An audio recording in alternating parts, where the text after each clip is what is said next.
As a fighter pilot and an entrepreneur, I'm particularly passionate about this concept of peak performance. How is it that fighter pilots achieve peak performance in a rapidly changing, complex environment flying jets? And how could business people use the same tools and techniques?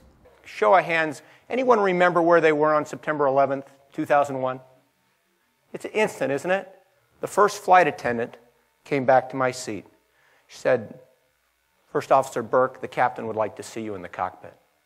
I walked up to the cockpit. The captain closed the door. This is a very tight space. It was me, the captain, the first officer, and the first flight attendant. He handed me a piece of United Airlines company communication that had just come over the computer. I looked at it and said, "We have experienced a major catastrophe."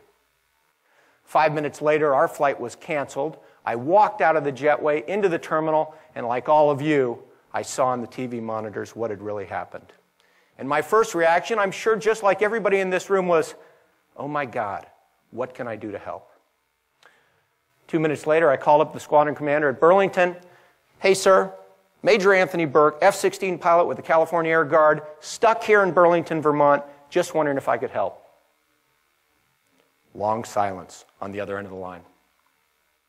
"You're an F-16 pilot?" "Yes, sir." "You fly the Block 30, which is the exact variant of the F-16 we flew in California?" "Yes, sir." "What size boots do you wear?"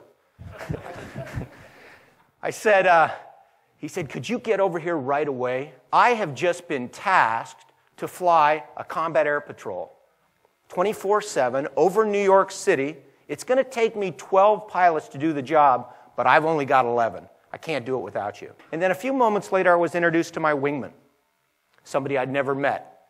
We had a briefing. We sat down for 30 minutes and did a quick briefing to talk about not how to fly the F-16, but the specific local considerations of what was going on in Burlington, the mission I was going to fly, and how we would operate effectively together. A few hours later, I found myself taking off in a jet I'd never flown, out of an airfield I'd never been to, in airspace I'd never seen before, and yet I felt like I was doing it for the 100th time. I felt so comfortable. Fighter pilots and effective businesses have developed some cadence in their business, in the way they operate, to ensure that they drive the results they're looking for. For fighter pilots, that's based on a system of always briefing before key missions to ensure we're all working together and flying in formation, and always debriefing right afterwards, because we know no fighter pilot's ever flown the perfect mission. And I think it's fair to say that no one in business will ever have the perfect day, the perfect week, the perfect month, or the perfect meeting. Fighter pilots always call time out right afterwards and hold a debrief, so we can learn from the mistakes and the victories of today's mission and continue to improve as individuals and as a team. From a fighter pilot's point of view, a briefing is not a planning session. It's not a two-way conversation. It's not a solicitation of feedback or input. A briefing is simply the time when the preparation ends and the execution starts.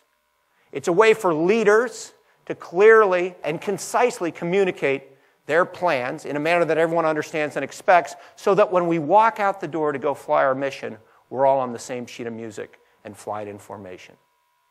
For fighter pilots, debrief is simply a sacred learning environment designed to accelerate the experience of the individuals and the team.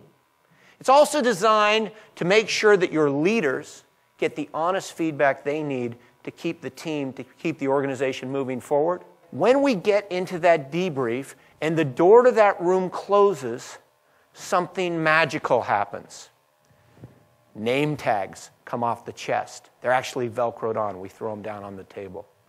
Rank comes off the shoulder. And we hold a debrief with no hierarchy, where the sole purpose is to learn and get better. Debrief is definitely the secret to getting just a little bit better, both in your business and in mine.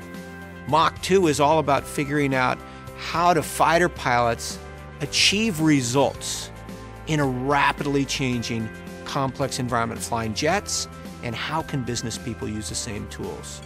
I've had the pleasure over the past 15 years in this business working with top sales teams, top sales individuals, manufacturing firms, accounting firms, anybody who's all about getting better results, communicating at a better level, working better as a team, and individually winning.